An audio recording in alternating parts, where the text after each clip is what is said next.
Ci sarà una ricompensa sostanziosa per chi troverà il Millennium Falcon. Niente disintegrazione. Come desidera.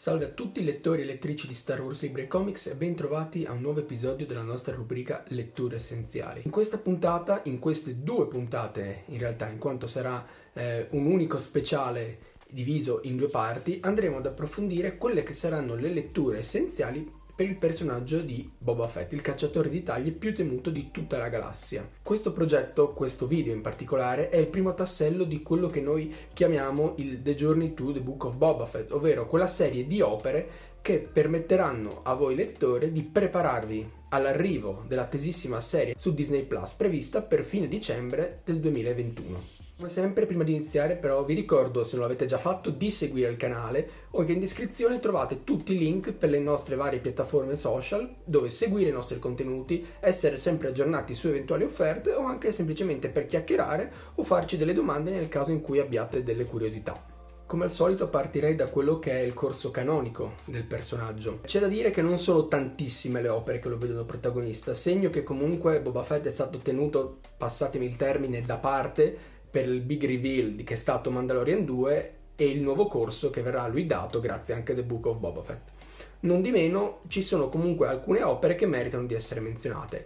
La prima che vi porto oggi è contenuta all'interno della raccolta L'età della ribellione Nemici, un volume super esaurito ma che fortunatamente a grande richiesta verrà ristampato nel 2022 da Panini Comics sotto forma di omnibus e quindi conterrà tutte e tre le ere: Repubblica, Ribellione e Resistenza. Nello specifico, nella storia contenuta all'interno di questo brossurato, abbiamo Boba Fett all'inseguimento di quella che è l'ennesima taglia, solo che questa volta l'obiettivo si rivela anche una sorta di malvagio oppressore di una piccola comunità remota. Alla fine della storia sembra che Boba Fett abbia scelto la taglia non solo per la possibile ricompensa economica, ma anche per il fatto che si tratti di una persona malvagia che abbia quindi contribuito ad aiutare questa popolazione.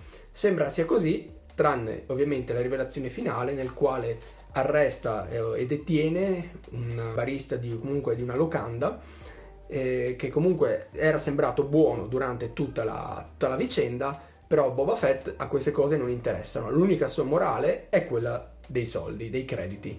Quindi abbiamo il personaggio classico, un personaggio che non fa distinzioni tra buono e cattivo, ma ci sono solo taglie di valore e taglie di valore inferiore, ovviamente da lui disdegnate. La seconda opera che mi sento di consigliarvi oggi è molto particolare.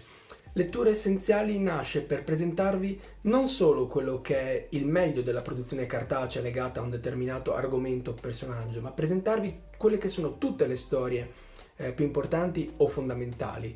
Ma non è sempre detto che queste siano propriamente riuscite. È il caso della storia breve Headed Muscle, contenuta nella raccolta Da un certo punto di vista episodio 4, che qua vedete nell'edizione in lingua inglese, ma appunto disponibile anche in lingua italiana per Panini Comics Italia. Sono 40 storie breve da altrettanti autori diversi che raccontano, appunto da un altro punto di vista, quello che sono gli eventi di Una nuova speranza. Per quanto riguarda la storia incentrata su Boba Fett, abbiamo la scena dell'attracco 94, quando Jabba, accompagnato dai suoi sgherri, dai suoi cacciatori di taglie, aspetta davanti al Millennium Falcon Han Solo per chiedergli quelli che sono i crediti a lui dovuti. La particolarità per cui vi dico che questa storia non è secondo me ben riuscita riguarda il fatto che è una sequela brevissime di frasi che durano una riga o mezza riga. Il personaggio di Boba Fett sembra un personaggio ansioso che spara letteralmente a mitraglietta una serie di frasi e ragionamenti che lo fanno sembrare veramente lontanissimo da una persona fredda e glaciale. È vero che non parla in questa storia, ci viene presentato solo il suo flusso di pensiero, ma è talmente lontano dalla concezione che noi abbiamo dal personaggio da risultare assolutamente fuori luogo. Il progetto da un certo punto di vista secondo me è molto interessante, però purtroppo la qualità delle storie è davvero altalenante.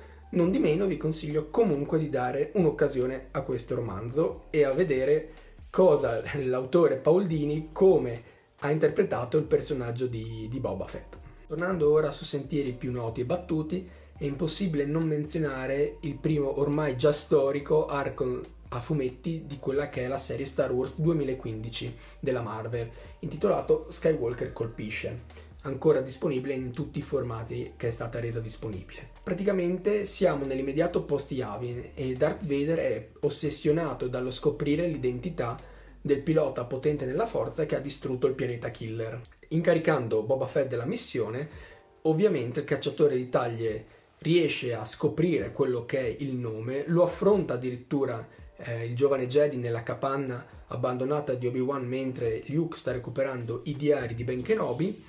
Ovviamente grazie alla forza e grazie comunque a una dose di fortuna e nonché al suo compagno R2, Luke riesce a uscirne più o meno indenne lasciando svenuto Boba Fett. Il finale del primo arco narrativo del volume si conclude davvero ad effetto con Boba Fett che comunica il cognome di Luke a Darth Vader, ormai famosissima tavola in cui Darth Vader furente incrina il vetro degli Star Destroyer e capisce di essere stato ingannato dall'imperatore.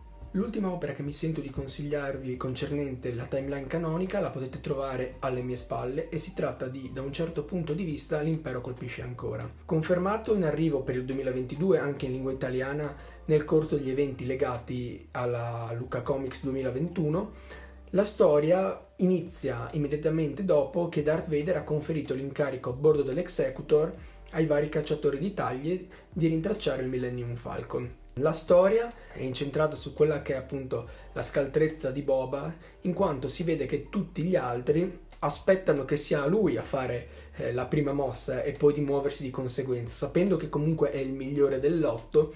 Furbescamente, soprattutto Dengar e Bossk, con cui aveva già lavorato durante l'epoca delle guerre dei cloni, se ricordate gli episodi di The Clone Wars, ci mostrano come lo tengano in riverenza e anche lo temano. Ovviamente Boba Fett, grazie a uno scaltro stratagemma, non solo indirizza in un luogo sbagliato i due rivali, ma torna anche indietro con un falso salto iperspaziale alla flotta, dove appunto attende che Han, nascosto dov'è, faccia la sua mossa e lui da lì possa iniziare a inseguirlo, andando ovviamente su Bespin.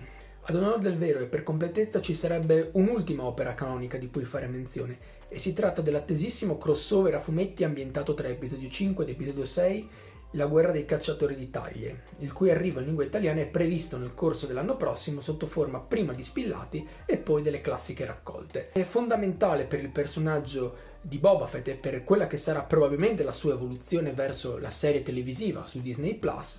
Abbiamo deciso di non riassumere e di non parlarne in questo video proprio per non rovinare la sorpresa ai lettori, soprattutto considerando quanto attesa, però dovete considerarla come un elemento fondamentale da aggiungere alla vostra collezione quando verrà pubblicata. E con quest'ultima pubblicazione siamo giunti alla fine della prima parte del nostro approfondimento letture essenziali dedicato al personaggio di Boba Fett. Il secondo video lo troverete a breve disponibile e come sempre, come detto inizio video, seguite il canale, mi piace, condividete, parlate con i vostri amici di Star Wars, libri e comics, seguiteci sui canali che trovate sempre in descrizione e come sempre che il lato cartaceo della forza sia con voi. Ciao!